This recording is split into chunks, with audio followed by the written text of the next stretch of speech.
ಎಲ್ಲರ ಪರವಾಗಿ ಅಭಿನಂದನೆಗಳು ಸರ್. ಮತ್ತಷ್ಟು ಸಿನಿಮಾ ನಿರ್ಮಾಣ ಮಾಡುವ ರೀತಿಯಲ್ಲಿ ಆಗಲಿ. Thank you so much. Gold chain ತರ ಕಾಣಿಸ್ತಿದೆ. ಕನಸನ್ನ ಕಾಣ್ತಾ ಇದ್ದೆ ನಾನು ಮಾಡಬಹುದು ಅಂತ. ಅದು ಅನ್ಎಕ್ಸ್ಪೆಕ್ಟೆಡ್, ಇಟ್ಸ್ ಹ್ಯಾಪಂಡ್ ಅಂತ ಹೇಳ್ತೀವಿ. ನಮಗೆ ಗೊತ್ತಿಲ್ಲದೆ ಏನೋ ನಡೆದೋಗ್ಬಿಡುತ್ತೆ ಜೀವನದಲ್ಲಿ. ಹಾಗಾಗೋಯ್ತು ಇದು. ನಾನು ವಿನಯ್ ರಾಜ್ಕುಮಾರ್ ಅವ್ರ ಸಿನಿಮಾ ಒಂದು ಅನೌನ್ಸ್ ಮಾಡಿದ್ದೆ, ಯುವ ಕೇಸರಿ ಅಂತೇಳಿ. ನಾನು ನಮ್ಮ ಕವಿರಾಜ್ ಅವರು ಮತ್ತು ಅರ್ಜುನ್ ಜನ್ಯ ಕೂತ್ಕೊಂಡು ಹೋಟೆಲ್ ವುಡ್ಲ್ಯಾಂಡ್ಸ್ ಅಲ್ಲಿ ಸಾಂಗ್ ಕೂಡ ಕಂಪೋಸ್ ಮಾಡಿತ್ತು. ಸೊ ಕಾರಣಾಂತರದಿಂದ ಅದು ಡಿಲೇ ಆಗ್ತಾ ಇತ್ತು. ಸರಿ, ಸಮಯ ಮತ್ತೆ ಕಳೆಯೋದು ಬೇಡ, ಇನ್ನೊಂದು ಏನಾದರೂ ಒಂದು ಸಿನಿಮಾ ಮಾಡೋಣ ಅಂತ ಹೇಳಿ ಒಂದು ಕಂಟೆಂಟ್ ಮೂವಿ ಮಾಡೋಣ ಅಂತ ಕಥೆಯ ಹುಡುಕಾಟದಲ್ಲಿದ್ದೆ. ಆಗ ನಮ್ಮ ವಿಜಯ ಭರಮಸಾಗರ್ ಅವರು ನನಗೆ ಬಹಳ ಹಳೆಯ ಸ್ನೇಹಿತರು. ಅವ್ರ ಮೂಲಕ ನಮ್ಮ ರಾಘವೇಂದ್ರ ನಾಯ್ಕ ಅವರು ಬಂದು ಒಂದು ಕತೆ ಹೇಳಿಕ್ ಬಂದರು. ಸೊ ಕತೆ ಹೇಳಿದ್ರು, ಕತೆ ಬಹಳ ಇಷ್ಟ ಆಯಿತು. ಆದರೆ ಆ ಕತೆಗೆ ಕರ್ತರು ಅವರೇ, ಬಟ್ ನಾನು ನಿರ್ಮಾಪಕನಾದರೆ ಸರಿ, ಅದು ನಾನು ಕರ್ತರು ಆಗಬಾರ್ದು ಅಂತ ಅನಿಸ್ತು. ಯಾಕಂದ್ರೆ ಆ ಕತೆ ನಾನು ತಂದರೆ ಖಂಡಿತವಾಗ್ಲೂ ಇಷ್ಟೊಂದು ಚೆನ್ನಾಗಿ ತರ್ತಾ ಇರಲಿಲ್ಲ ನಾನು. ನನಗೆ ಅದು ಆ ಕಂಟೆಂಟ್ ಮಾಡಲಿಕ್ಕೆ ಕಷ್ಟ ಅದು. ಹಾಗಾಗಿ ನಾನು ಹೇಳಿದೆ, ಇಲ್ಲ ಇದಕ್ಕೆ ನೀವೇ ಡೈರೆಕ್ಟರ್ ಆಗಿ ನಾನು ನಿರ್ಮಾಪಕನಾಗ್ತೀನಿ ಅಂತ ಹೇಳಿದೆ. ಮಾರಿಗೋಲ್ಡ್ ಈ ಸಿನಿಮಾದಲ್ಲಿ ಬಂದು 2 ಸಾಂಗ್ ಇದೆ. ಒಂದು ಟೈಟಲ್ ಸಾಂಗ್ ಇದೆ, ಕವಿರಾಜ್ ಸರ್ ಬರ್ದಿದ್ದಾರೆ. ಇನ್ನೊಂದು ಯುವರಾಜ್ ಸರ್ ಒಂದು ಬರ್ದಿದ್ದಾರೆ. ಆನಂತರ ಫಿಮೇಲ್ ವರ್ಷನ್ ಒಂದು ಸಾಂಗು ಯುವರಾಜ್ ಸರ್ ಬರ್ದಿದ್ದಾರೆ. ಮೇಲ್ ವರ್ಷನ್ ಒಂದು ಸಾಂಗ್ ಮಾಡಿದ್ವಿ, ಅದೇ ಸಾಹಿತ್ಯ ಬೇರೆ ಇದೆ, ವಿಜಯ್ ಭರಮಸಾಗರ್ ಸರ್ ಬರ್ದಿದ್ದಾರೆ. ಟೋಟಲ್ 3 ಸಾಂಗ್ ಇದೆ. ಈ ಸಿನಿಮಾದಲ್ಲಿ ಸಾಂಗ್ಗಳಿಗೆ ಜಾಸ್ತಿ ಸ್ಪೇಸ್ಗಿಂತಲೂ ಬ್ಯಾಕ್ಗ್ರೌಂಡ್ ತುಂಬಾ ಜಾಸ್ತಿ ಸ್ಪೇಸ್ ಇದೆ. ನೀವು ನೋಡಿದಾಗ ಇವಾಗ ಟ್ರೇಲರ್ ನೋಡಿದ್ರ, ಹಾಗಾಗಿ ಬ್ಯಾಕ್ಗ್ರೌಂಡ್ ತುಂಬಾ ಚೆನ್ನಾಗಿ ವರ್ಕ್ ಆಗಿದೆ ಅಂತ ನಾನು ಅನ್ಸಿಕೆ. One of the best background work ನಾನು ಇಲ್ಲಿವರೆಗೆ ಮಾಡಿದ್ರಲ್ಲಿ. ಹಾಗಾಗಿ ಈ ಸಿನಿಮಾದಿಂದ ಒಳ್ಳೆ ಒಂದು ಸ್ಕೋರ್ ಮಾಡಿದೀನಿ, ಹೆಸರು ಬರುತ್ತೆ ಅನ್ಕೊಂಡಿದ್ದೀನಿ. ಓವರ್ ಆಲ್ ಮೂವಿ ತುಂಬಾ ಚೆನ್ನಾಗಿದೆ. ಥ್ರಿಲ್ಲರ್ ಮೂವಿ ನೋಡಿದಾಗ ನೀವು ತುಂಬಾ ಡೈಲಾಗ್ಸ್, ರಘುವರ್ dialogues highlight of the movie, ತುಂಬಾ ಅದ್ಭುತವಾಗಿದೆ. ಆನಂತರ ದಿಗಂತ್ ಸರ್ದು ಹೊಸ ಅವತಾರ ನೀವು ನೋಡಿದ್ರ ಆಲ್ರೆಡಿ. ನಾನು ಪರ್ಸನಲಿ ಇಲ್ಲಿವರೆಗೆ ಅವ್ರು ಮಾಡಿದ್ದ 25-30 ಎಷ್ಟು ಸಿನಿಮಾ ಮಾಡಿದ್ದಾರೆ ನನ್ ಲೆಕ್ಕ ಎಲ್ಲ. ಅಷ್ಟು ಸಿನಿಮಾಗಳಲ್ಲಿ ದಿಸ್ ಇಸ್ ದ ಬೆಸ್ಟ್ ಅಂತ ನನ್ನ ಪರ್ಸನಲಿ ನಂದು ಒಪಿನಿಯನ್. ಅದ್ಭುತವಾದ ಪರ್ಫಾರ್ಮೆನ್ಸ್. ಈ ಸಿನಿಮಾ ದೇವ್ರ ದಯೆಯಿಂದ ಮತ್ತೆ ನಿಮ್ಮೆಲ್ಲ ಸಹಕಾರದಿಂದ, ಮಾಧ್ಯಮ ಮಿತ್ರರ ಸಹಕಾರದಿಂದ ಮತ್ತೆ ಕನ್ನಡ ಜನತೆ ಪ್ರೀತಿಯಿಂದ ಸೂಪರ್ ಹಿಟ್ ಆಗಿಬಿಟ್ರೆ ದಿಗಂತ್ ಸರ್ ಮಾಸ್ ಹೀರೋ ಆಗ್ತಾರೆ. One of the biggest mass hero ಆಗ್ತಾರೆ ಕನ್ನಡ ಚಿತ್ರರಂಗ. ಒಂದು ಲೈನ್ಗಳು ತುಂಬಾ ಅದ್ಭುತವಾಗಿದೆ. ಅಂದ್ರೆ ಗಿಡಗ ಕಪ್ಪೆ, ಹಾವಿನ ಕಪ್ಪೆಯಿಂದ ಹಾವು, ಹಾವಿನಿಂದ ಹದ್ದು ಅನ್ನೋದೊಂದು ಲೈನ್ಗಳು ತುಂಬಾ ಅದ್ಭುತವಾದ ಲೈನ್ಗಳು ಬರ್ತಾರೆ. ಹಾಗೆ ನಮ್ದು ಚಂದ್ರಶೇಖರ್ ಸರ್ ಅಂತೂ ಕ್ಯಾಮ್ರಾ ಅಂತೂ ನೀವು ನೋಡಿದ್ರ. ಇಡೀ ಸಿನಿಮಾ ತುಂಬಾ ಮಜವಾಗಿದೆ. ನಿಮ್ಗೆ ಡೈಲಾಗ್ಸ್ ಅಂತೂ ಅದ್ಭುತವಾಗಿದೆ. ನಿಮ್ ಸಿನಿಮಾದಲ್ಲಿ ಕೂತ್ಕೊಂಡ ಯಾವಾಗ ನಿಮ್ಗೆ 2 ಅವರ್ ಮುಗ್ದೋಗ್ಬಿಡುತ್ತೆ. ಒಂದು ಡೈಲಾಗ್ ಮುಗಿದ ತಕ್ಷಣ ಅದ್ಭುತ ಡೈಲಾಗ್ ಅಂತ ಇನ್ನೊಂದು ಅದಕ್ಕಿಂತಲೂ ಬೆಸ್ಟ್ ಡೈಲಾಗ್ ಬರುತ್ತೆ ಸಿನಿಮಾದಲ್ಲಿ. ಮೊದಲನೇ ವ್ಯಕ್ತಿ ರಾಘವೇಂದ್ರ ಎಂ ನಾಯಕ್. ಯಾಕಂದ್ರೆ ಬಹಳ ವರ್ಷಗಳಿಂದ ನಾವು ಆಲ್ಮೋಸ್ಟ್ ಇಂಡಸ್ಟ್ರಿಗೆ ಬಂದಾಗಿಂದ ಪರಿಚಯ ಇರೋರು. ನಿಮ್ಗೆಲ್ಲ ಎಷ್ಟು ಗೊತ್ತೋ ಅಂದ್ರೆ ಸಿನಿಮಾದಲ್ಲಿ ಅವರ ವರ್ಕ್ ಅನ್ನ ನೀವು ಎಷ್ಟು ನೋಡಿದಿರಿ ಅನ್ನೋಕ್ಕಿಂತ ತುಂಬಾ ಜಾಸ್ತಿ ವರ್ಕ್ ಮಾಡಿದ್ದಾರೆ ಹಿಂದ್ಗಡೆ ಅವರು. ದೊಡ್ಡ ದೊಡ್ಡ ಕಥೆಗಳಲ್ಲಿ ಸ್ಕ್ರಿಪ್ಟ್ ಡಿಸ್ಕಷನ್ ಅಂತ ಏನ್ ಮಾಡ್ತೀವಿ ಅದರಲ್ಲಿ ಅವರು ಭಾಗವಹಿಸಿದ್ದಾರೆ. ಹಲವಾರು ಯಶಸ್ವಿ ಸಿನಿಮಾಗಳ ಹಿಂದೆ ಅವರ ಒಂದು ಸಣ್ಣ ಕೊಡುಗೆ ಖಂಡಿತ ಇದೆ. ರಘು ನಿಡುವಳಿ ಅವ್ರ ಜೊತೆ ಇರ್ಬೋದು, ಅಥವಾ ನಮ್ ಜೊತೆ ನಾವೇನಾದ್ರೂ ಕತೆ ಬಂದ್ರೆ ಶೇರ್ ಮಾಡೋರು ಮೊದಲಿಗರಲ್ಲಿ ರಾಘು ಒಬ್ರು. ಅವರ ಬಳಿ ನನಗೆ ಗೊತ್ತು ಇನ್ನು ಇಂಥ 10 ತುಂಬಾ ಒಳ್ಳೆ ಕಥೆಗಳಿವೆ, ಒಳ್ಳೆ ಸಿನಿಮಾ ಆಗಬಹುದಾದ ಕಥೆಗಳಿವೆ. ಖಂಡಿತ ರಾಘು ನಿರ್ದೇಶಕರಾಗಿ ಕನ್ನಡ ಚಿತ್ರರಂಗಕ್ಕೆ ಒಬ್ಬ ಆಸ್ತಿ ಆಗಬಲ್ಲರಂತ ಪ್ರತಿಭೆ ಉಳ್ಳವರು. ಅವರಿಗೆ ಒಳ್ಳೇದಾಗ್ಲಿ. ರಾಘು ಅವರಿಗೆ ಸ್ವತಃ ನಿರ್ದೇಶಕರಾಗಿ ತಾನು ನಿರ್ದೇಶನ ಮಾಡದೆ ಹೊಸ ಪ್ರತಿಭೆಗೆ ಅವಕಾಶ ಕೊಟ್ಟಂತ ರಘುವರ್ಧನ್ ಸರ್ ಅವರಿಗೆ ನಾನು ಅಭಿನಂದನೆ ಹೇಳಲೇಬೇಕು. ದೊಡ್ಡ ಮನಸ್ಸು ಸರ್ ನಿಮ್ದು. ಜೊತೆಗೆ ವಿ ಸಮರ್ಥ್ ಅವರು ಒಂದು ಒಳ್ಳೆ ಟ್ಯೂನ್ ಕೊಟ್ಟಿದ್ರು. ಈ ಸಿನಿಮಾದ ಥೀಮ್ ಸಾಂಗ್ ಬರೆಯೋ ಅವಕಾಶ ಸಿಕ್ತು ನನಗೆ. ರಾಘು ಯಾವತ್ತು ಏನೋ ಒಂದು ಕಾನ್ಸೆಪ್ಟ್ ಇಟ್ಕೊಂಡೇ ಮಾಡಬೇಕು, ಸುಮ್ಮನೆ ಸಾಂಗ್ ಆಗಬಾರ್ದು ಅನ್ನೋ ನಿಲುವಿರೋರು ಒಬ್ಬರವರು. ನಾವು ಒಂದು ಫುಡ್ ಚೈನ್ ಹೆಂಗಿರುತ್ತೆ, ಈ ಸಾಲಲ್ಲಿ ಗಿಡಗ ಇದೆ ಉರಗದ ಹಿಂದೆ, ಉರಗ ಇದೆ ಕಪ್ಪೆಯ ಹಿಂದೆ, ಕಪ್ಪೆ ಇದೆ ಮಿಡತೆಯ ಹಿಂದೆ, ಉಳಿದೆಲ್ಲ ಪ್ರಾಣಿಗಳಿಗಿಂತ ಮನುಷ್ಯ ನೀನೇ ತುಂಬಾ ಕ್ರೂರಿ, ಹಣವೊಂದೇ ಈಗ ಸರ್ವಾಧಿಕಾರಿ ಅಂತ ಆ ಕಥೆಯನ್ನ ಸಮರೈಸ್ ಮಾಡೋ ತರ ಈ ಕಥೆಯಲ್ಲಿ ನೀವು ನೋಡಿರ್ಬೋದು. ಒಬ್ರಿಂದ ಒಬ್ರು ಇರ್ತಾರೆ. ಸೊ ಸಮಾಜದಲ್ಲೂ ಅಷ್ಟೇ, ಯಾರು ದೊಡ್ಡವರು ಅನ್ಕೊಂಡ್ರು ಅವ್ರ ಮೇಲೆ ಇನ್ಯಾರ್ದೋ ಕಣ್ಣಿರುತ್ತೆ, ಅವ್ರ ಬೆನ್ ಮೇಲೆ ಇನ್ಯಾರ್ದೋ ಕೈ ಇರುತ್ತೆ. ಅದನ್ನ ಸಮರೈಸ್ ಮಾಡಿ ಒಂದು ಹಾಡು ಬರೆದಿದ್ವಿ. ತುಂಬಾ ನನಗೆ ಮಾರಿಗೋಲ್ಡ್ ಬಗ್ಗೆ ಒಂದು ವಿಶೇಷವಾದ ಪ್ರೀತಿ. ಎಲ್ಲಿ ಸಿಕ್ಕಿದ್ರು ಎಲ್ಲರಿಗೂ ಹೇಳ್ಕೊಂಡು ಬರ್ತಿದ್ದೆ. ನಮ್ಮ ಡೈರೆಕ್ಟರ್ಗೂ ಮತ್ತು ಪ್ರೊಡ್ಯೂಸರ್ಗೂ ಗೊತ್ತು. ಯಾಕೆಂದ್ರೆ ನನಗೆ ಪರ್ಸನಲಿ ಬೆಲ್ ಬಾಟಮ್ ಆದ್ಮೇಲೆ ಇದೊಂದು ಡೈಲಾಗ್ ಪಿಕ್ಚರ್ ಗ್ರೌಂಡ್.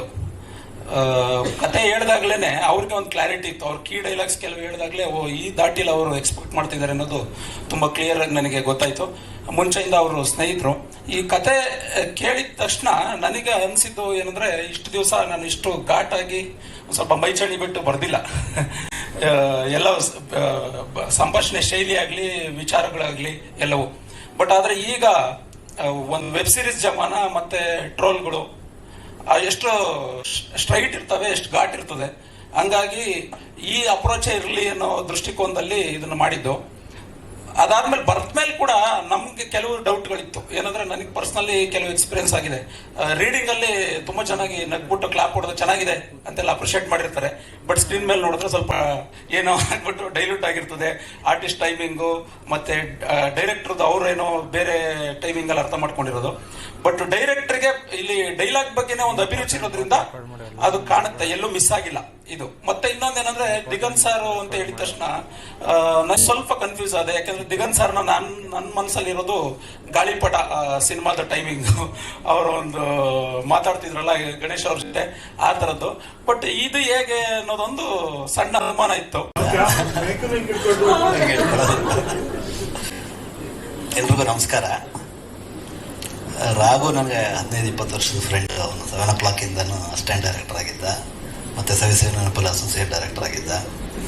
ಒಂದೊಳ್ಳೆ ಕತೆ. ಈ ಸಿನಿಮಾ ನಾನು ಒಂದು ಸ್ಕ್ರೀನ್ ಪ್ಲೇ ಸಿನಿಮಾ ಅಂತ ಹೇಳ್ತೀನಿ. ಯಾಕೆಂದ್ರೆ ರೆಗ್ಯುಲರ್ ಆಗಿ ಒಂದು ಕತೆ ಇರುತ್ತೆ, ಕತೆ ಜೊತೆಯಲ್ಲಿ ಇದು ಪೇಜೇ ಬೇರೆ ಥರ ಇದೆ ಸಿನಿಮಾ. ಅಂದರೆ ನೋಡ್ತಾ ನೋಡ್ತಾ ತೋರಿಸ್ಕೊಂಡು ಹೋಗ್ತಾ ಇರುತ್ತೆ, ಆ ಥರ ಸ್ಪೀಡ್ ಇದೆ ಕಥೆಯಲ್ಲಿ. ಒಂದು ಥ್ರಿಲ್ಲರ್ ಜನರಿಗೆ ಏನು ಬೇಕೋ ಅದನ್ನು ಖಂಡಿತ ಮಾಡಿದ್ದಾನೆ. ಫಸ್ಟ್ ಟೈಮ್ ಡೈರೆಕ್ಟರ್ ಅನ್ಸಲ್ಲ ಸಿನಿಮಾ ನೋಡಿದ್ಮೇಲೆ. ಪ್ರೆಸೆಂಟೇಷನ್ ಆಗ್ಬೋದು, ಪ್ರತಿಯೊಂದು ಡಿಪಾರ್ಟ್ಮೆಂಟಿಂದ ಏನು ಕೆಲಸ ತಗೊಂಡಿದ್ದಾನೆ ಅದು ಡೆಫಿನೆಟ್ ಆಗಿ ಹೊಸ ಡೈರೆಕ್ಟರ್ಗಳು ಅಂದರೆ ಸಿನಿಮಾ ನೋಡಿದಾಗ ನಿಮಗೆ ಅನ್ಸುತ್ತೆ ಅದು ಫಸ್ಟ್ ಟೈಮ್ ಡೈರೆಕ್ಟರ್ ಅಲ್ಲ ಇದು ಮಾಡಿರೋದು, ಒಂದು ಅನುಭವಿ ನಿರ್ದೇಶಕ ಅಂತ ಅನ್ಸುತ್ತೆ ಖಂಡಿತ. ನೀವು ಟ್ರೈಲರ್ ಮತ್ತೆ ಸಾಂಗ್ ನೋಡಿದರೆ ಅದರಲ್ಲಿ ನೋಡಿರ್ತೀರಾ, ಒಂದು ಬ್ರಿಡ್ಜ್ ಇದೆ. ಆ ಬ್ರಿಡ್ಜ್ ಮೇಲೆ ದಿಗಂತ್ ಅವರು ಮತ್ತೆ ಸಂಗೀತ ಅವರು ಧೈರ್ಯ ಮಾಡಿ ನಿಂತ್ಕೊಂಡ್ರು. ಅಲ್ಲಿ ಟ್ರೈನ್ ಬೇರೆ ಪಾಸ್ ಆಗುತ್ತೆ, ಆದರೂ ಅದೇ ಧೈರ್ಯ ಮಾಡಿ ನಿಂತರು. ಒಂದು ಒಳ್ಳೆ ಶಾಟ್ ಸಿಕ್ಕಿದೆ, ಅದರಿಂದ ಹೊಸ ಜಾಗನ ಹುಡುಕಿದ ಒಂದು ಖುಷಿ ಇದೆ. ಸರ್ ಒಬ್ಬ ಯೋಧನಾಗಿ ಈ ಸಿನಿಮಾನ ಪೂರೈಸಿದ್ದಾರೆ. ಸ್ವತಃ ಒಬ್ಬರು ನಿರ್ದೇಶಕರಾಗಿ, ನಿರ್ಮಾಪಕರಾಗಿ ಇನ್ನೊಬ್ಬ ಹೊಸ ನಿರ್ದೇಶಕರಿಗೆ ಅವಕಾಶ ಕೊಡೋದು ಬಹುಶಃ ಇತಿಹಾಸದಲ್ಲಿ ಮೊದಲನೇ ಬಾರಿ ಅನ್ಕೋತೀನಿ.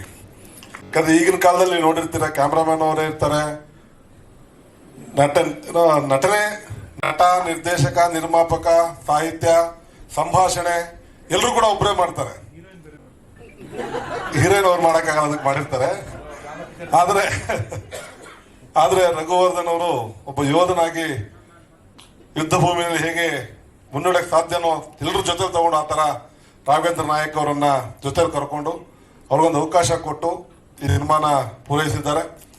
ಹಾಗೆ ರಾಘವೇಂದ್ರ ಅವ್ರ ಜೊತೆ ನಾನು ಆ್ಯಡ್ ಫಿಲ್ಮ್ಸ್ ಅಲ್ಲಿ ವರ್ಕ್ ಮಾಡಿದ್ದೀನಿ. ಬಹಳ ಪ್ರತಿಭಾವಂತ ನಿರ್ದೇಶಕ. ಜೊತೆಗೆ ಇದರಲ್ಲಿ 3 ರಾಘುಗಳಿದ್ದಾರೆ. ಒಬ್ರು ರಘುವರ್ಧನ್, ಹಾಗೆ ರಘು ನಡವಳ್ಳಿ ಅವರು. 3 ರಾಘುಗಳ ಸೇರಿ ತ್ರಿಮೂರ್ತಿಗಳ ಸಂಗಮ ಈ ಒಂದು ಸಿನಿಮಾದಲ್ಲಾಗಿದೆ. ಸೆಂಟೆನ್ಸ್ ಮೊದಲು ಬರೋದು ಖಾಲಿ ಹಾತ್ ಮನ್ ಕಿ ಬಾತ್.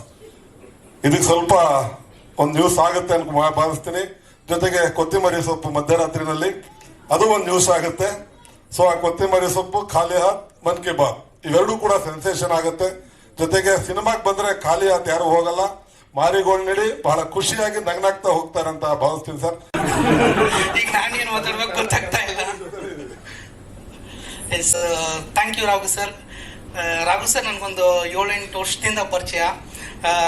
ಮೊದಲನೇ ಸಾರಿ ಭೇಟಿ ಮಾಡಿದಾಗಲೂ ಅಂದ್ಕೊಂಡಿದ್ವಿ ಒಟ್ಟಿಗೆ ಸಿನಿಮಾ ಮಾಡೋಣ ಅಂತ. ಬಟ್ ಈ ಸಿನಿಮಾದ ಸೆಕೆಂಡ್ ಹೀರೋ ನಾನೇ. ಚೆನ್ನಾಗಿ ಬಂದಿದೆ ಅಲ್ವಾ ಸರ್? ಓಕೆ, ಸಿನಿಮಾ ನೋಡ್ಬೇಕಣ್ಣ. ಸೆಕೆಂಡ್ ಹೀರೋ ಅಂತ ಹೇಳಿದೀನಿ ನಾನು ಅಷ್ಟೇ. ಇಲ್ಲ, ಅದು ಸೆಕೆಂಡ್ ಬರ್ತೀರಾ ಅಂತ ಕೇಳ್ತಿದಾರಲ್ಲ. ಸೆಕೆಂಡ್ ಹೀರೋ ಅಷ್ಟೇ madam. Okay, yes, thank you Raghu sir. All the best. Debut cinema ಇಷ್ಟು ದಿನ ಕಷ್ಟಪಟ್ಟಿದ್ದಕ್ಕೆ ದೊಡ್ಡ ಮಟ್ಟಿಗೆ ಸಿನಿಮಾ ಮಾಡಿದ್ದೀರಾ. ಒಳ್ಳೇದಾಗ್ಲಿ, all the best. Producer sir, ನಿಜವಾಗ್ಲೂ ಹೇಳ್ತೀನಿ, ನಿಮಗೆ ಮಾರಿ ಗೋಲ್ಡ್ ಬರಲಿಲ್ಲ ಅಂದ್ರೂ ನೆಕ್ಸ್ಟ್ ಲೆವೆಲ್ ಅಕೌಂಟ್ಗೆ ದುಡ್ಡು ಅಂತೂ ಬರುತ್ತೆ ಸರ್. ಅದು ಬರಲಿ. ಈ ಸಿನಿಮಾದಿಂದ ಇನ್ನೂ 10 ಹಲವಾರು ಸಿನಿಮಾ ಮಾಡಿ. ನೋಡ್ಕೊಂಡಾಗ ಇಂಡಸ್ಟ್ರಿಗೆ ಒಬ್ರು ಒಳ್ಳೆ ಹೀರೋಯಿನ್ ಸಿಕ್ಕಿದ್ರು ಹಂಗೆ ಹಿಂಗೆ ಅಂತ ಅನ್ಕೊಂಡೆ. ಬಿಗ್ ಬಾಸ್ ಎಪಿಸೋಡ್ ನೋಡಿ ಭಯ ಪಟ್ಬಿಟ್ಟಿದ್ದೆ. ಸೊ ನಾನು ಅವಾಗ್ಲೂ ಬಂದಾಗ ಹೆಂಗ್ ಮಾತಾಡ್ಸೋದು ಇವ್ರನ್ನ, ಹೆಂಗ್ ಮಾತಾಡ್ಸೋ ಅಂತ ಮಾತಾಡ್ಸೇ ಇರ್ಲಿಲ್ಲ ನಾನು ಅವ್ರನ್ನ. ಆಮೇಲೆ ಇಷ್ಟೇ ಮಾಡಿದ್ದು ನಾನು ಮಾತಾಡ್ಸೋಕೆ ಭಯಪಟ್ಟಿದ್ದೆ. ಮೇಡಮ್, ನಿಮ್ಗೂ ಕೂಡ ಆಲ್ ದಿ ಬೆಸ್ಟ್, ಒಳ್ಳೇದಾಗ್ಲಿ. ಹಾಗೆ ನಮ್ ಸಂಪತ್ ಅಣ್ಣ ಇರ್ಬೋದು, ರಘು ಅಣ್ಣ, ಶೆಟ್ರೆ, ಆಲ್ ದಿ ಬೆಸ್ಟ್. ಎಲ್ರಿಗೂ ಒಳ್ಳೇದಾಗ್ಲಿ. ಇಡೀ ತಂಡ ಮಾರಿಗೋಲ್ಡ್ಗೆ all the best. Kaviraj sir ಹೇಳಿದ್ರು, ದೂದ್ ಪೇಡ ಹೋಗಿ ಗೋಕಾಕ್ ಕರ್ದಂಟ್ ಆಗೋದ್ರಲ್ಲಿ ಏನು ಅನುಮಾನ ಇಲ್ಲ ಸರ್. ಅಷ್ಟು ಅದ್ಭುತವಾಗಿ ಮಾಡಿದ್ರಿ. ನಿಮ್ ಜೊತೆ ವರ್ಕ್ ಮಾಡಿದ್ವಿ, 3-4 ದಿನ ವರ್ಕ್ ಮಾಡಿದ್ವಿ. ಬಹಳ ಅದ್ಭುತವಾಗಿ ಕಾಣಿಸ್ತಾ ಇದ್ರಿ. ಇನ್ನು ಸಿಂಹಿಣಿ ಮುಂದೆನೆ ಜೊತೆಲಿದ್ದಾರೆ. ಮಾರಿ ಅಂದ್ರೆ ಮಾರಮ್ಮ, ಸಿಂಹಿಣಿ ಜೊತೆಲಿದ್ದಾರೆ. ಒಳ್ಳೇದಾಗ್ಲಿ sir. Thank you so much sir. Venkatagowda sir, distribution. ಎಲ್ರಿಗೂ ನಮಸ್ಕಾರ. ನನ್ನ ಪರಿಚಯ ರಘುವರ್ಧನ್ ಸರ್ ಪರಿಚಯ ಸರ್ ಥ್ರೂ ಆಯಿತು ಸಿನಿಮಾ ಇದು. ನಾನು ಅವ್ರಿಗೆ ಪರಿಚಯ ಆದಾಗ ಮತ್ತೆ ಮೀಟ್ ಮಾಡಿದಾಗ ಮೊದಲನೇದಾಗ ಕೇಳಿದ್ದೇನೆಂದರೆ, ಸರ್ ಒಂದ್ಸಲಿ ಸಿನಿಮಾ ನೋಡ್ಬೇಕು ಸರ್, ಕಂಟೆಂಟ್ ಹೆಂಗಿದೆ ಏನಂತ. ಸಿನಿಮಾ ನೋಡಿದ್ಮೇಲೆ ನನಗೆ ಆ ಸಿನಿಮಾ ಬಿಡೋಕ್ಕೆ ಮನಸ್ಸಿಲ್ಲ. ಯಾಕೆಂದರೆ ನಮ್ಮ ಬ್ಯಾನರಲ್ಲಿ ಎಷ್ಟು ಸಿನಿಮಾ ಮಾಡಿದ್ವಿ ಅನ್ನೋದಕ್ಕಿಂತ ಯಾವ ಸಿನಿಮಾ ಮಾಡಿದ್ವಿ ಅನ್ನೋದು ಕೌಂಟ್ ಆಗುತ್ತೆ ಸರ್. ಸೊ ಅದಕ್ಕೋಸ್ಕರ ಈ ಸಿನಿಮಾ ನಮ್ಮ ಬ್ಯಾನರ್ಗೆ ತುಂಬ ಹೆಸರು ತಂದು ಕೊಡುತ್ತೆ ಸರ್. ದಯವಿಟ್ಟು ಈ ಸಿನಿಮಾ ನಾನೇ ಮಾಡಬೇಕಂತ ಹಠ ಬಿದ್ದು ಅವ್ರ ಮೇಲೆ ಫಾಲೋಅಪ್ ಮಾಡಿ ತಗೊಂಡಿರೋಂಥ ಸಿನಿಮಾ ಇದು. ಜನರಲ್ಲಿ ನಮ್ಮನ್ನು ಬರೋದಕ್ಕಿಂತ ನಾವು ಸಿನಿಮಾ ಹುಡುಕ್ತಾ ಇದೀವಿ ಅಂದರೆ, ಒಬ್ಬ ಡಿಸ್ಟ್ರಿಬ್ಯೂಟರ್ ಇನ್ವೆಸ್ಟ್ಮೆಂಟ್ ಮಾಡಿ ಒಬ್ಬ ಸಿನಿಮಾ ರಿಲೀಸ್ ಮಾಡಕ್ಕೆ ಬರ್ತಾನಂದ್ರೆ ಆ ಸಿನಿಮಾದಲ್ಲಿ ಏನಾದರೂ ಕಂಟೆಂಟ್ ಇದ್ರೆ ಮಾತ್ರ ಸಾಧ್ಯ. ನಿಮಗೆ ಟೆಕ್ನಿಕಲಿ ಎಲ್ಲೂ ಬೋರ್ ಹೊಡಿಸ್ತಲೇ ಇರೋಂಥ cinema, extraordinary content making cinema. Plus ಆರ್ಟಿಸ್ಟ್ಗಳು ನೀವೇ ನೋಡಿದ್ದೀರಾ ಆಲ್ರೆಡಿ ಟ್ರೈಲರಲ್ಲಿ, ಯಾರು ನಿಮಗೆ ಹೊಸ ಫೇಸ್ಗಳು ಕಾಣಿಸ್ತಾ ಇಲ್ಲ. ಪ್ಲಸ್ ಮಾಡಿರೋ ಚೂಸ್ ಮಾಡಿರೋ ಅಷ್ಟು ಆರ್ಟಿಸ್ಟ್ಗಳು ಎಕ್ಸ್ಟ್ರಾಡಿನರಿ ಪರ್ಫಾರ್ಮಿಂಗ್ ಇರೋಂಥ ಆರ್ಟಿಸ್ಟ್ಗಳು. ಸೊ ಏನಾಗುತ್ತೆ ನಿಮಗೆ, ಅವ್ರು ಅವಾಗಲೇ ರಘು ಸರ್ ಹೇಳ್ದಂಗೆ ಸಿನಿಮಾ ನಿಮಗೆ ಡೈಲಾಗ್ ಹೇಳುವಾಗಿರ್ಬೋದು, ನಿಮಗೆ ಮೇಕಿಂಗ್ ಅಲ್ಲಿ ಇರ್ಬೋದು, ಏನೋ ಕಥೆಲಿರೋದು ಅಲ್ಲಿ ಪರ್ಫಾರ್ಮ್ ಮಾಡ್ತಾ ಇಲ್ಲ ಅಂದಾಗ ಅದು ಡೈಜೆಸ್ಟ್ ಮಾಡೋಕ್ಕಾಗಲ್ಲ. ಬಟ್ ಇದರಲ್ಲಿ ತುಂಬಾ ಚೆನ್ನಾಗಿ ಮೂಡ್ ಬಂದಿರೋದ್ರಿಂದ ಸಿನಿಮಾ ಮೇಕಿಂಗ್ ಇರಲಿ, ಪರ್ಫಾರ್ಮೆನ್ಸ್ ಇರಲಿ, ಕಂಟೆಂಟ್ ಇರಲಿ, ಎಲ್ಲದರಲ್ಲೂ ತುಂಬಾ ಚೆನ್ನಾಗಿ ಬಂದಿದೆ. ಎಲ್ರಿಗೂ ನಮಸ್ಕಾರ. ಅವ್ರು ಹೇಳಿದ ನಿಜ. ನನಗೆ ಮೈಕ್ ಹಿಡ್ಕೊಂಡೆಲ್ಲ ಮಾತಾಡೋದು ಸ್ವಲ್ಪ ಕಷ್ಟ. ಈ ಬರಗಾಲದ ಬಿಸಿಲು, ಈ ಎಲೆಕ್ಷನ್ ಹವಾ, ಮತ್ತು IPL ಇದೆಲ್ಲ ಬಂದು ಸಾಮಾನ್ಯವಾಗಿ ಇಂಥ ಸಂದರ್ಭದಲ್ಲಿ ಯಾರೋ ಸಿನಿಮಾಗಳನ್ನ ರಿಲೀಸ್ ಮಾಡಲ್ಲ, ನಿಮಗೆ ಗೊತ್ತಿದೆ ಅದು. ನಮಗೇನು ಧೈರ್ಯ ಅಂತಂದ್ರೆ ಸಿನಿಮಾ ತುಂಬಾ ಚೆನ್ನಾಗಿದೆ, ಹಾಗಾಗಿ ಏನ್ ಬಂದರೂ ಸರಿ ಸಿನಿಮಾ ರಿಲೀಸ್ ಮಾಡೋದು ಅಂತ ಇಡೀ ತಂಡ ನಿರ್ಧಾರ ಮಾಡ್ತಾರೆ. ಮತ್ತೆ ಈ ಸಿನಿಮಾ ಚೆನ್ನಾಗಾಗ್ಲಿಕ್ಕೆ ನಮ್ಮ ರಘುವರ್ಧನ್ ಸರ್ ಸಿನಿಮಾಗೆ ಯಾವುದೇ ರೀತಿ ಕೊರತೆ ಮಾಡಿಲ್ಲ. ಮತ್ತೆ ನಮ್ಮ ಡೈರೆಕ್ಟರ್ ಬಗ್ಗೆ ಈಗ ಆಲ್ರೆಡಿ ಎಲ್ಲರೂ ಹೇಳಿದ್ದಾರೆ, ಟೆಕ್ನಿಕಲ್ ಟೀಮ್ ಬಗ್ಗೆ ಮತ್ತೆ ಸಿನಿಮಾ ಬಗ್ಗೆ ನಮಗೆ ಮಾತಾಡೋಕ್ಕೆ ಏನು ಬಿಟ್ಟಿಲ್ಲ. ಸೊ ಎಲ್ಲರೂ ಹೇಳಿದ್ದಾರೆ. ಆಮೇಲೆ ರಾಘವೇಂದ್ರ ಅವರು ಫಸ್ಟ್ ಟೈಮ್ ಸಿನಿಮಾ ಮಾಡಿದ್ದಾರೆ ಅಂತ ಯಾವುದೇ ಕಾರಣಕ್ಕೂ ಅನ್ಸಲ್ಲ ಅದು. ಆಮೇಲೆ ಇಲ್ಲಿನ ಕಲಾವಿದರುಗಳ ಆಯ್ಕೆನೂ ಕೂಡ ವಜ್ರಂಗ್ ಅವರು ಇರ್ಬೋದು, ಯಶ್ ಶೆಟ್ಟಿ ಇರ್ಬೋದು, ಅಥವಾ ಕಾಕ್ರೋಚ್ ಸುದೇವ್ರು ಇರ್ಬೋದು, ಮತ್ತೆ ನಮ್ಮ ಮಹಾಂತೇಶ್, ಮತ್ತೆ ಗಣೇಶ್ ಸರ್, ಹೀಗೆ ಆಮೇಲೆ ಬಲರಾಜ್ ಅವರು ಇದ್ದಾರೆ. ಹಿಂಗೆ ತುಂಬಾ ಜನ ಕಲಾವಿದರುಗಳು, ಒಳ್ಳೊಳ್ಳೆ ಕಲಾವಿದರು, ಮತ್ತೆ ಒಳ್ಳೆ ಕತೆ. ಆಮೇಲೆ ಇನ್ನೊಂದು ವಿಶೇಷ ಏನಂದ್ರೆ, ಒಂದೇ ಸಿನಿಮಾದಲ್ಲಿ ಎಲ್ಲಾ ವರ್ಗದ ಆಡಿಯನ್ಸ್ ಅನ್ನ ನೋಡ್ಕೊಂಡು ಸ್ಕ್ರಿಪ್ಟ್ ಮಾಡೋದು ಬಹಳ ಕಷ್ಟ. ಬಟ್ ಅದನ್ನ ಬಹಳ ಚಂದ ಮಾಡಿದ್ದಾರೆ. ಯಾಕೆಂದ್ರೆ ನಿಮ್ಗೆ ಮಾಸ್, ಕ್ಲಾಸ್, ಮತ್ತೆ ಫ್ಯಾಮಿಲಿ ಆಡಿಯನ್ಸ್, ಮತ್ತೆ ಯೂತ್ಸ್, ಇದಕ್ಕಿಂತ ಇನ್ನೊಂದು ಇಂಪಾರ್ಟೆಂಟ್ ಏನು ಅಂದ್ರೆ ದಿಗಂತ್ ಸರ್. ಒಬ್ಬ ಕಲಾವಿದನ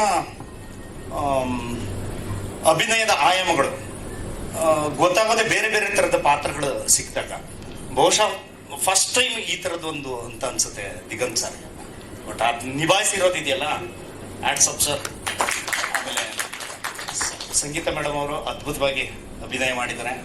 ನಂದು ಪಾತ್ರ ಬೇರೆ ಪಾತ್ರ, ಒಂದು ಪೊಲೀಸ್ ಪಾತ್ರ, ತುಂಬಾ ಇಂಪಾರ್ಟೆಂಟ್ ಪಾತ್ರ. ಆದ್ರೆ ಏನು ಅಂತ ಕೇಳಬಾರ್ದು, ಏನ್ ಇಂಪಾರ್ಟೆಂಟ್ ಅಂತ ಹೇಳಕ್ಕಾಗಲ್ಲ. ಯಾಕಂದ್ರೆ ಡೈರೆಕ್ಟ್ರು ನಮ್ಗೆ ಡೈಲಾಗ್ ಇನ್ನೊಂದ್ಸತಿ ಟ್ರೈಲರ್ ಹಾಕಿಸ್ತೀನಿ. ಆಮೇಲೆ ಪಾತ್ರದ ಬಗ್ಗೆ ಏನು ಹೇಳಂಗಿಲ್ಲ, ಪೊಲೀಸ್ ಬೇದೆ ಅಂತ ಅಷ್ಟೇ ಹೇಳ್ಬೇಕು ಅಂತ ನಮ್ಗೆ ಡೈರೆಕ್ಟರ್ ಸರ್ ಪ್ರಿಪೇರ್ ಮಾಡಿದ್ದಾರೆ. ಸೊ ಸಿನಿಮಾ ತುಂಬಾ ಚೆನ್ನಾಗಿದೆ. ಏಪ್ರಿಲ್ 5ನೇ ತಾರೀಕು ಇವತ್ತೊಂದು ಒಳ್ಳೆ ಕೆಲಸ ಆಯ್ತು ನಂತರ ಆಕ್ಟರ್ ಮೊದಲು ಮಾತಾಡ್ತಿದ್ರು ಎಲ್ಲ ಇದು ಫಂಕ್ಷನ್ ಅಲ್ಲಿ. ಇವತ್ತು ಟೆಕ್ನಿಕಲ್ ಟೀಮ್ ಮಾತಾಡಿದ್ರು. ಅವ್ರು ಮಾತಾಡ್ಮೇಲೆ ನಂಗೆ ಅನ್ಸಿದ್ ಒಂದೇ, ಎಲ್ಲಾ ಫಂಕ್ಷನ್ ಅಲ್ಲೂ ಕೂಡ ಟೆಕ್ನಿಕಲ್ ಟೀಮ್ ಫಸ್ಟ್ ಮಾತಾಡ್ಬೇಕು. ಯಾಕಂದ್ರೆ ಮೂವಿ ಹೆಂಗ್ ಬಂದಿದೆ, ಅದು ಯಾವ ತರ ಇದೆ ಅನ್ನೋದು ಫಸ್ಟ್ ಅವ್ರಿಗೆ ಗೊತ್ತಿರುತ್ತೆ, ನಮ್ಗೆ ಗೊತ್ತಿರಲ್ಲ, ಕಥೆನೂ ಗೊತ್ತಿರಲ್ಲ ನಮ್ಗೆ. ನಾವು ಆಕ್ಟಿಂಗ್ ಮಾಡ್ತೀವಿ ಅಷ್ಟೇ.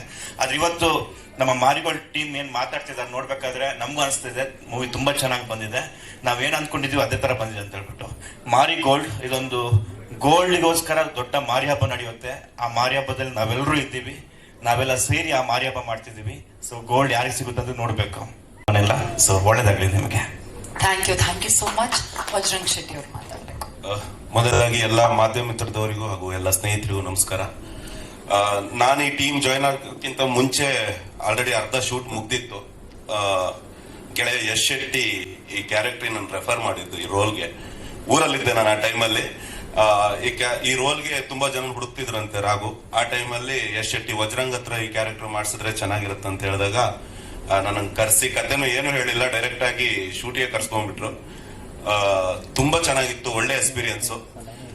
ರಾಘು ಬಗ್ಗೆ ಮಾತಾಡ್ಲೇಬೇಕು. ನಂಗೆ ಒಂದು 3 ರಿಂದ 4 ವರ್ಷದ ಪರಿಚಯ. ಇವಾಗಂತೂ ಡೈಲಿ ಸಿಗೋ ಸ್ನೇಹಿತ. ಯಾವುದೇ ಸಿನಿಮಾ ಬರ್ಲಿ ಅಥವಾ ಯಾವ್ದಾದ್ರು ಸಿನಿಮಾ ರಿಲೀಸ್ ಆಗ್ಲಿ ಅಥವಾ ನಾನು ಯಾವ್ದಾದ್ರು ಸಿನಿಮಾ ಮಾಡ್ತಿದ್ರೆ ರಾಘು ಹತ್ರ ಫಸ್ಟ್ ಡಿಸ್ಕಸ್ ಮಾಡ್ತೀನಿ, ಏನ್ ಮಾಡ್ಬೋದಾ ಅಥವಾ ಹೆಂಗ್ ಬಂದಿದೆ ಅಂತ. ನನ್ಗೆ ಎಲ್ಲಾ ಸಿನಿಮಾಗಳಿಗೂ ಸಪೋರ್ಟ್ ಮಾಡೋದಾಗ್ಲಿ, ಡೈಲಿ ಫೋನ್ ಮಾಡಿದ್ರು ಬರೀ ಸಿನಿಮಾ ಬಗ್ಗೆನೇ ಮಾತು. ನಾನು ಈ ಸಿನಿಮಾ ನೋಡಿದೆ, ಈ ಸಿನಿಮಾ ನೋಡಿದ್ರೆ ಶೆಟ್ರ ಇದನ್ನ ನೋಡಿ ಹಿಂಗ್ ಮಾಡೋಣ ಹಂಗ್ ಮಾಡೋಣ ಅಂತ ಒಂದು ಗೈಡ್ ಮಾಡುವಂತ ಒಳ್ಳೆ ಸ್ನೇಹಿತ ರಾಘು. ರಘುವರ್ಧನ್ ಸರ್ ಅವ್ರು ನಮ್ಗೆ ಪ್ರೊಡ್ಯೂಸರ್ ಅನ್ನೋಕ್ಕಿಂತ ಸ್ಟಾರ್ಟಿಂಗ್ 1-2 ಡೇಸ್ ನಾರ್ಮಲ್ ಪ್ರೊಡ್ಯೂಸರ್ ತರನೇ ಇದ್ರು, ಹಾಯ್ ಅನ್ಕೊಂಡು. ಆಮೇಲೆ ಯಾವ ಲೆವೆಲಿಗೆ ಕ್ಲೋಸ್ ಅಂದ್ರೆ ಇವಾಗ್ಲೂ ಹಿಂಗ್ ಇಟ್ಕೊಂಡು ಮಾತಾಡೋ ಲೆವೆಲಿಗೆ ಕ್ಲೋಸ್ ಅವರು. ಅಷ್ಟೊಳ್ಳೆ ವ್ಯಕ್ತಿ ಅವರು. ನಿರ್ದೇಶಕರಾಗಿ ನಿರ್ಮಾಪಕರಾಗಿ ಅಷ್ಟು ಸಿನಿಮಾ ಮಾಡಿದ್ರು ಕೂಡ ಒಬ್ಬ ಹೊಸ ನಿರ್ದೇಶಕನಿಗೆ ಅವಕಾಶ ಕೊಟ್ಟು ಅವ್ರನ್ನ ಚಿತ್ರರಂಗಕ್ಕೆ ಇಂಟ್ರೊಡ್ಯೂಸ್ ಮಾಡಿದ್ದಾರೆ ಆಸ್ ಅ ಡೈರೆಕ್ಟರ್ ಆಗಿ ಅವರನ್ನ, ರಾಘುನ. ಸರ್ ನಿಮ್ಗೆ ತುಂಬಾ ಒಳ್ಳೇದಾಗ್ಲಿ. ಅಂತಾರೆ ಅವ್ನ ಕೆಲಸ ಮಾತಾಡ್ಬೇಕು ಅಂತಾರೆ. ಆಲ್ರೆಡಿ ನನ್ನ ಬಗ್ಗೆ, ನನ್ನ ಕೆಲಸದ ಬಗ್ಗೆ ಎಲ್ಲರೂ ಮಾತಾಡಿದ್ದಾರೆ. ಸೊ ನಾನು ಏನ್ ಹೇಳೋದೇನು ಇಲ್ಲ. ನೀವೇನಾದ್ರೂ ಪ್ರಶ್ನೆ ಕೇಳಿದ್ರೆ ನಾನು ಅದಕ್ಕೆ ಆನ್ಸರ್ ಕೊಡ್ಬೋದು, ಯಾಕಂದ್ರೆ ಇನ್ಫಾರ್ಮೇಶನ್ ಅಷ್ಟೇ ಕೊಡೋಕ್ ಸಾಧ್ಯ. ಸೊ ನಾನು ಇನ್ನು 2 ಮಾತಾಡ್ತೀನಿ. ಏನಂದ್ರೆ ಈ ಸಿನಿಮಾ ಆಗಕ್ಕೆ ನನಗೆ 3 ಜನ ಮುಖ್ಯ ಕಾರಣ. ಒಂದು ನಮ್ಮ ನಿರ್ಮಾಪಕರು ರಘುವರ್ಧನ್ ಸರ್, ಇನ್ನೊಂದು ವಿಜಯ್ ಭಾಮ್ಸಾಗರ್ ಸರ್, ಆಮೇಲೆ ದಿಗಂತ್ ಸರ್. ಯಾಕಂದ್ರೆ ದಿಗಂತ್ ಸರ್ ನನಗೆ ಒಂದು 10 ರಿಂದ 12 ವರ್ಷದ ಫ್ರೆಂಡ್. ಅವರು ತುಂಬಾ ಸ್ನೇಹಿತರು, ಕ್ಲೋಸ್ ಫ್ರೆಂಡ್ ಆಗಿದ್ವಿ ನಾವು, ರೆಗ್ಯುಲರ್ ಆಗಿ ಟಚ್ ಅಲ್ಲಿ ಇದ್ವಿ. ಸೊ ಆಮೇಲೆ ವಿಜಯ್ ಭಾಮ್ಸಾಗರ್ ಥ್ರೂ ನನಗೆ ನಿರ್ಮಾಪಕರು ಸಿಕ್ಕಿದ್ದು. ಇವರಿಗೆ ನಾನು ಕತೆ ಕೊಡಕ್ ಹೋಗಿದ್ದೆ. ಕತೆ ಕೇಳಿದ್ಮೇಲೆ ಅವರೇ ಅದನ್ನ ನೀವೇ ಸಿನಿಮಾ ಮಾಡಿ ಅಂತ ಹೇಳಿದ್ರು, ಒಂದು ಅವಕಾಶ ಕೊಟ್ಟರು. ಅಲ್ಲಿಂದ ಈ ಜರ್ನಿ ಸ್ಟಾರ್ಟ್ ಆಗಿ ಇವತ್ತು ನೀವು ನೋಡಿದ್ರಿ. ಸೊ ಥ್ಯಾಂಕ್ ಯು, ಎಲ್ರಿಗೂ ಥ್ಯಾಂಕ್ಸ್. ನನ್ನ ಜೊತೆ ವರ್ಕ್ ಮಾಡಿದವ್ರು ಎಲ್ಲರಿಗೂ ಥ್ಯಾಂಕ್ಸ್. ಇನ್ನೊಂದು ವಿಶೇಷ ಏನಂದ್ರೆ ಇಲ್ಲಿ ನನ್ನ ಜೊತೆ ಕೆಲಸ ಮಾಡಿದವರೆಲ್ಲ ನನಗೆ ಒಂದು 15 ವರ್ಷ ಇಂಡಸ್ಟ್ರಿಯಲ್ಲಿ ನನ್ನ ಜೊತೆ ಕೆಲಸ ಮಾಡಿದವರು ಎಲ್ಲ ಸ್ನೇಹಿತರೆ ನನಗೆ. ಅಂದ್ರೆ ನನ್ನ ಟೆಕ್ನಿಕಲ್ ಟೀಮ್ ಇರ್ಬೋದು, ವೀರ್ ಸಮ್ಮತ್ ಇರ್ಬೋದು, ಕವಿರಾಜ್ ಇರ್ಬೋದು, ಆಮೇಲೆ KS ಚಂದ್ರಶೇಖರ್ ಇರ್ಬೋದು.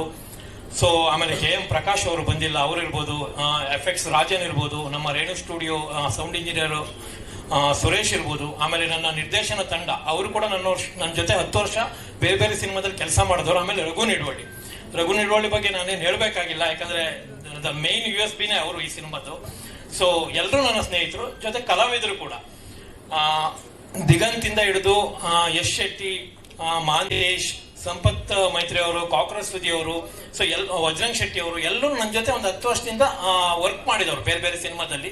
ಸೊ ಅಂದ್ರೆ ತುಂಬಾ ಈಸಿಯಾಗಿ ನಂಗೆ ಈ ಸಿನಿಮಾ ಮಾಡ್ಬಿಟ್ಟೆ. ಅಂದ್ರೆ ಎಲ್ಲೂ ಏನು ಟೆನ್ಷನ್ ಇಲ್ಲ. ಇಲ್ಲಿದ್ದವ್ರು ಸಿನಿಮಾ ಮಾಡ್ತೀನಿ ಅಂದಾಗ ನಾನು 1 ದಿನ ಟೈಮ್ ತಗೊಂಡೆ, 1-2 ದಿನ ತಗೊಂಡೆ ನಾನು.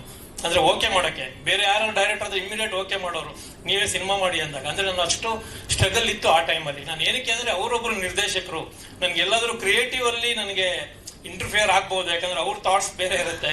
ಸೊ ನನ್ಗೆ ಅದೊಂದೇ ಭಯ ಇದ್ದಿದ್ದು, ಬೇರೆ ಏನೆಲ್ಲ. ಬಟ್ ನನಗೆ ಕೊನೆಗೂ ಒಂದು ಓಕೆ ಮಾಡಿದ್ಮೇಲೆ ಸೊ ಅವ್ರು ಎಲ್ಲೂ ನನಗೆ ಅಂದ್ರೆ ಯಾವುದೇ ಹಂತದಲ್ಲೂ, ಈಗ ಈ ಪ್ರೆಸ್ ಮೀಟ್ ಆಗಿರ್ಬೋದು, ಇಲ್ಲಿ ಮಾಡ್ಬೇಕು ಅನ್ನೋದು ನಾನು ಹೇಳಿದಾಗಲೂ ಕೂಡ ಅದು ಎಲ್ಲ ನಂದೇ ಡಿಸಿಷನ್. ಅವರೆಲ್ಲ ಓಕೆ